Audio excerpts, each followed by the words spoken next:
The biggest challenge that most people consider sustainability to be relevant to is climate change at the moment. So that's why we've started off with this slide, which I think quite usefully summarizes the main aspects or the main challenges of climate change. And there have been many events, world events, in the last couple of years that have really drawn attention to different aspects of it. So, for example, the disaster in Pakistan, where the glaciers were melting due to global warming and caused widespread flooding, and a huge disaster. There are meetings taking place at the moment between the United Nations, richest and poorest nations, to talk about how the rich nations of the world can support the poorest nations of the world in dealing with the effects of climate change. In terms of social justice, of course, it is the poorest countries in the world that have contributed the least to climate change. So there is a simple principle of justice that's involved in this. But I don't think I need to explain in detail what climate change is all about, but I think it's been important that we all begin on the same page. So I'm going to say a little bit about what climate change is and how we understand it and how we educate children about it. In future sessions after today, I'm going to go into much more detail on that. And many of the examples I give you will be relevant to education at different levels. But today I'm focusing really on us, on our adult understandings more than anything else. Okay, so we've got these general principles of the effects of climate change. And when we talk about sustainability, we're really ultimately talking about survival. We're talking about the survival of humanity on the planet, because if we allow this to get out of hand, then that's what's at threat. And a very useful concept to apply in these terms, I think, is the idea of a wicked problem. On the blog for the course, I've put up some definitions of some of these key terms so that you can come back to them. And I'll do that for each of the sessions. I'll do that tomorrow and Wednesday as well. But wicked problems were first defined in the policy area of research back in the 1970s. And it's become a very useful tool for all kinds of different effects in business management and policy. But it's defined in terms of how difficult, how complex the solutions to these wicked problems are. I think policymakers up until the 1970s were developing quite systematic means of dealing with problems. And one of the main things they did was to actually break down a problem into its component parts and then address each part of it. The defining feature of a wicked problem is that doesn't work.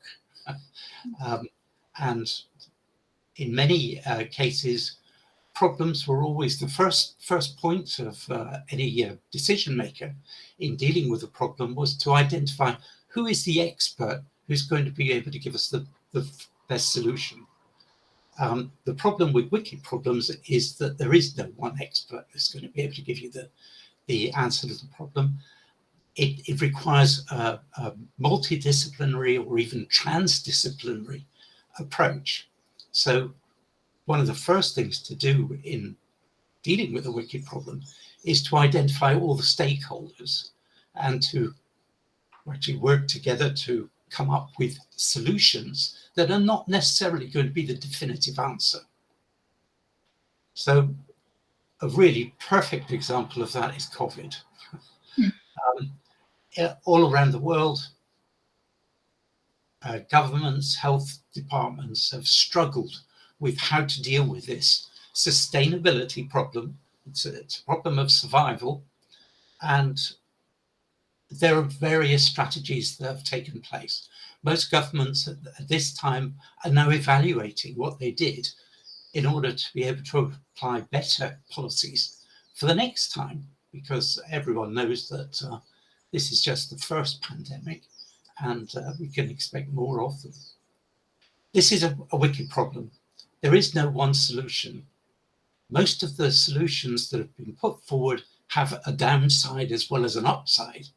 They've got all kinds of implications for education, for the economy, and for government departments. It isn't a particular department that can control it. When it comes to understanding the science of it, it's not just one department in a university that actually is dealing with it either. So it's a perfect example. And another one, of course, is sustainability. And I suppose that's most obvious when you think about environmental sustainability, life below water, life on water. These are the Sustainable Development Goals that the United Nations have developed. We'll talk about more about those tomorrow. But the problems of providing clean water, for example, in the UK, we've had heavy rainfall over the winter and flooding, and that's caused the water cleaning plants to discharge effluent into our rivers, and that's actually damaged the wildlife. Also, the farmland pesticides and fertilizers get washed into the rivers and into the sea as well. Now, the economic production of food depends on the agricultural efficiency, but at the same time, you've got the environmental damage that's being created on the waterways. So again, it's a very good example of a wicked problem, and related to both land and sea. Climate action is probably the ultimate wicked problem that we're dealing with right now. But I want to argue that education is also a wicked problem. Actually, defining what is the best education for young people, how to approach this subject of education for sustainability or education for climate action. We have a complex adaptive system. We've got schools, we've got parents, we've got children, we've got all these different stakeholders, and in different countries as well. If Harry Potter was to come along and wave his magic wand and make the whole of Europe, for example, carbon neutral tomorrow, that wouldn't make any difference to the problem of climate change. It requires the whole world, requires every country to actually contribute. So there are stakeholders in the global north and in the global south that are equally have an important voice in defining the sustainability education for the future. I'm going to focus on the main points about these complex adaptive systems, these wicked problems. First of all, the fact that they all have very interdependent parts. There are components within these problems that affect each other, not just the overall outcome. The control over those different parts is distributed. There's no one person or one organization or even one discipline that can provide an answer to them. The resolutions, and I think we have to talk about resolutions rather than solutions, they emerge, they evolve over time, and they do it through the interaction of these different controlling bodies and stakeholders. So the problem itself is self-organized, it's adaptive, it changes. Again, the analogy of COVID is a really good one. The virus adapts, it changes as you go along. And that means that it's not predictable. We can't actually think about what are going to be the solutions for 10 years' time. We actually have to deal with the here and now and think about 10 years' time as well. But we don't expect it to be the same problem exactly that we're dealing with. So those are the 5 most important features of climate change education. And we've never really addressed that kind of problem solving in schools or education before. What we've taught children to do is to come up with a single answer to a single problem. And we've taught a whole generation of people that there is always the answer in the book. We need to change that. I'm going to give you a thought experiment here. This is an experiment that was actually carried out in the 1980s and 1990s in British education context. And the problem was given to children at different ages. So it was given to 5-year-olds, it was given to 7-year-olds, it was given to 11-year-olds and 15-year-olds, and to see how they would answer the question. So you've got a balance. You can imagine a stick balanced in the middle and 2 balloons that are full of air. And all it's asking is, what happens if we take the air out of one of them? So hopefully you all can see what a solution to that, what would actually happen.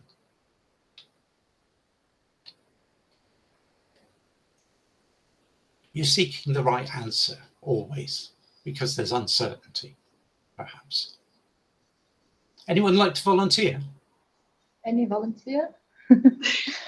Maria?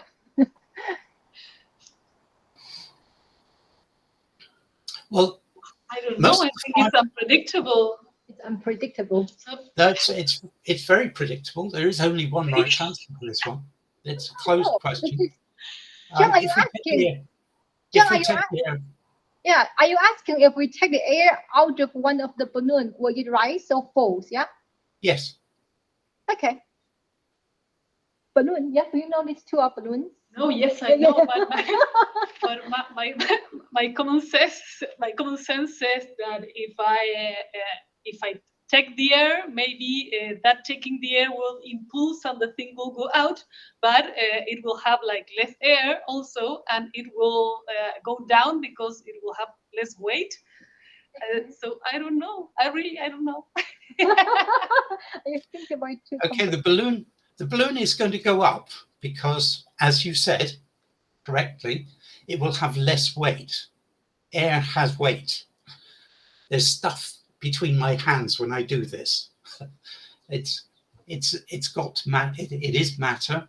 It's weighing down on us all the time. We live in an ocean of it, so we pretty much take it for granted. But the 5-year-olds mostly got it right. They understood that if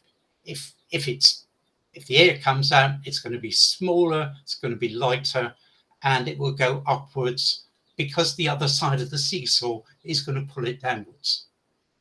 Pull that side downwards. Now, the 7-year-olds, more of them got it wrong. Even more of the 11-year-olds got it wrong, and nearly all the 15-year-olds got it wrong. And what I want to emphasize is that there's a reason for that. And I think it's a very important issue that we need to address in education.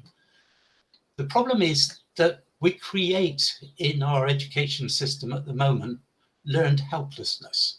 This is a term used by Carol Dweck in her work. But we're actually teaching children to always believe that there is a right answer and it will be in the book. And they have to find which right answer is going to apply to this particular problem. The other mindset, the other way of looking at problems, which is, again, Carol Dweck's idea, is a mastery mindset. This is where we're developing a resilient problem solver who doesn't expect there to be a single right answer.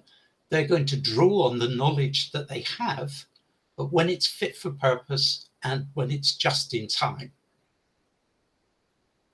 Now that's a very, very different education system we're talking about. The reason I think most teenagers get this wrong is because they start thinking about gas being lighter, balloons having gases that are lighter than air. It might be helium or some other gas which has a lower density than the air around it. So they get confused. There seems like more options to them than the 5-year-olds. The 5-year-olds are only addressing the problem as it's shown in front of them, rather than all these other possible solutions that they have to decide which one is the correct one. Do you see the point here I'm making? We need this mastery mindset. We need these problem solving rather than just simply knowledge basis. Here's another one. I've got a stick. I can actually show you this one on the screen. Yes. So I've got a stick with me, and I want to convince you that I'm not going to move this hand at all. So I'm going to put a box here on my table. There. Can you just see it at the bottom of the screen? I'll put my hand on top of it. So I'm going to move my other hand, and I'm going to move it slowly towards the other one. And the question I want to ask you is, what's going to happen to the stick? What's going to happen to the stick as I move my hand to the other end? I'm just resting it on the top. I'm not holding the stick in any way. It's free to move.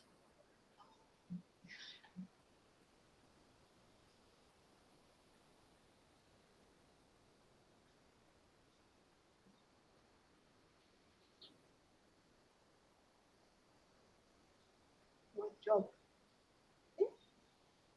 Is that what you expected? No, I thought it would drop. You thought it would fall over? Yes. Well, I've actually asked at the University of Durham. I went into an undergraduate physics class, and I asked the students, they were in the 3rd year, the same question, and they got it wrong as well. So don't worry about that. It balances. But how? It balances, but we imagine a simple answer to the question rather than the much more complicated reality of friction changes.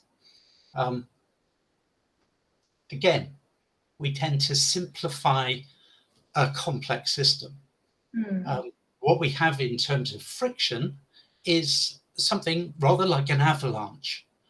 The movement of the wooden stick on my hand actually takes place after it's overcome its initial resistance to my hand, and then it suddenly happens. It's a catastrophic change, like an avalanche, and we don't take that into consideration at all when we try to think about the solution to this problem, because we have no general experience of avalanches.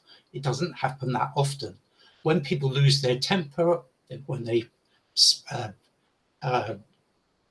when a relationship between two people breaks up, those kind of catastrophes happen all the time in our world, but we don't tend to think of it in terms of the build-up of stresses and then the catastrophic collapse of the system.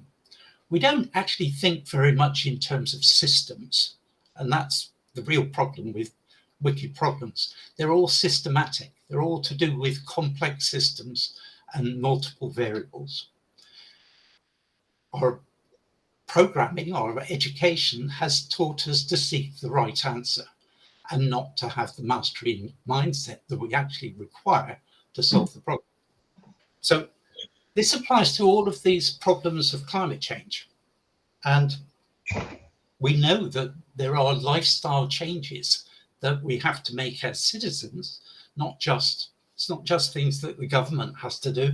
We have to make changes in our own lives to deal with these problems. But we haven't really got the mindset or the educational support to do that at the moment.